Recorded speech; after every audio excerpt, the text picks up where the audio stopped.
2018 সালের নির্বাচনে শতভাগ ভোট পড়েছে এমন কেন্দ্রের দায়িত্বে থাকা কর্মকর্তাদের খুঁজছে দুদক।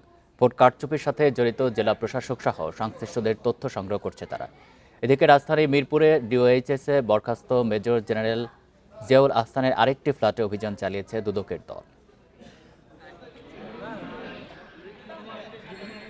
পতিত আওয়ামী লীগ সরকারের আমলে সব নির্বাচনই ছিল প্রশ্নবিদ্ধ। দুদকের কাছে অভিযোগ, এসব নির্বাচনে আওয়ামী লীগকে জেতাতে শেখ হাসিনার নেতৃত্বে বিভিন্ন স্তরের নেতাকর্মী ও সরকারি কর্মকর্তারা সক্রিয় ছিলেন।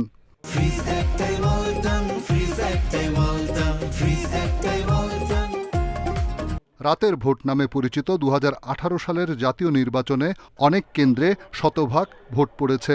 এইসব কেন্দ্রে জালিয়াতির তথ্য উপাত্ত খুঁজছে দুদক।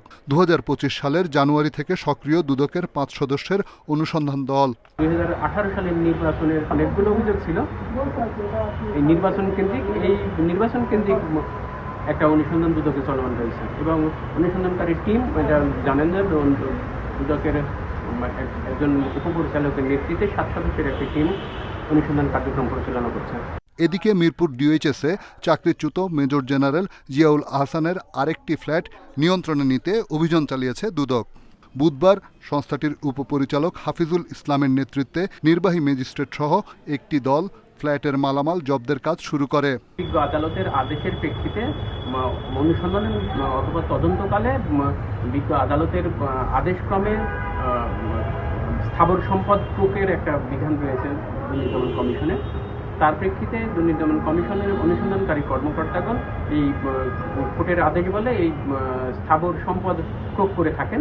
এর আগে পূর্বাচল জলসিঁড়ি আবাসিক প্রকল্পে জিয়াউল আহসানের বাসায় শত কোটি টাকার সম্পদের প্রমাণ পেয়েছে দুদক।